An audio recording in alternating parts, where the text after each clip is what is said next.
Police are looking for 3 rifles stolen from an Indianapolis military unit. And tonight, our Call 6 investigators are finding those guns were stolen from a soldier who wasn't even supposed to have those weapons. The Indiana National Guard admits the weapons were not being properly handled or even watched over.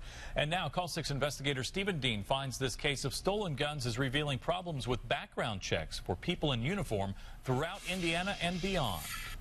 Well, those guns that were stolen were assigned to a convicted felon whose job it was to fire those guns. Now, policy should have prevented it, but we found 2 military officers knew about that felony, and they kept the Indiana National Guard in the dark about it, so the felon was assigned to fire those rifles.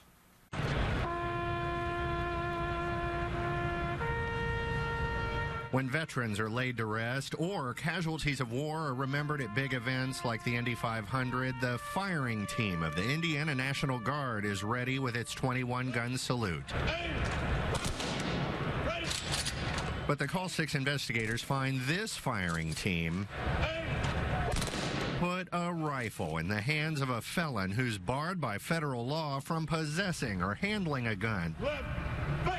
And it raises questions about whether our military is arming any other criminals. It doesn't sound like it's being taken seriously. It should be serious if you ask Larry Korb, a former assistant defense secretary in Washington. Here's why. We've learned several rifles like these have been stolen from the Indiana National Guard's firing team, where that convicted felon was among those firing the rifles. That felon was enlisted and handed those guns, even though the military says he disclosed his felony conviction to his recruiter and again when he was getting his security clearance. The Call 6 investigators found both times his felony was ignored, so the Indiana National Guard says it didn't know he was supposed to be kept away from weapons. Korb, a retired Navy captain and former Pentagon leader, says that recruiter was required to start a special process of added scrutiny for felons who enlist, and that just never happened. The recruiter doesn't have to live with this. The people in the units do. Police got a call in November to this East Indianapolis restaurant where firing team members were having lunch on East Washington. The guardsmen reported their vehicles were broken into, and 3 of their 8 rifles, M14 762s like these, were all stolen. As police started investigating, that's when they found the felon in the ranks. A search warrant filed by police shows one of the guardsmen was serving on the firing team despite a 1988 conviction for illegally selling guns without the proper display of a permit and a 1990 conviction for arson, a felony crime. Anybody that has a felony should not be around weapons. What if there are others?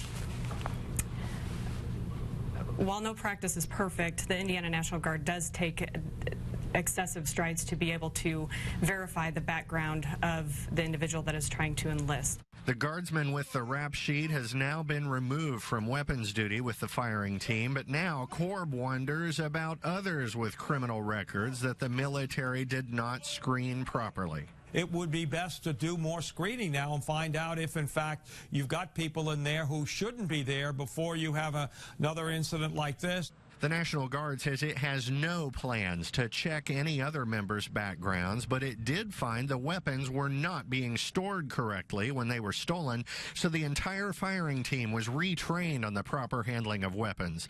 As for background checks, though, the Guard says it will take action if it learns there are other felons it doesn't know about. We don't find this to be a usual situation. We don't find this to be something that we have found as a systematic problem throughout the Indiana National Guard. This is a one service member issue at this time.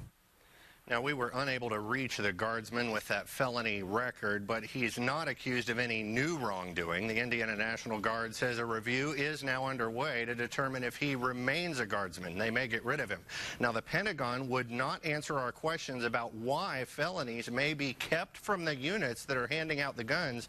We'll be watching any others that may have slipped through the cracks, like this one did. So the Pentagon is not talking? Are any members of Congress aware of this? Well, 2 local members of Congress are aware of it, but they're not talking either. We reached out to Senator Dan Coates. He would not answer our questions.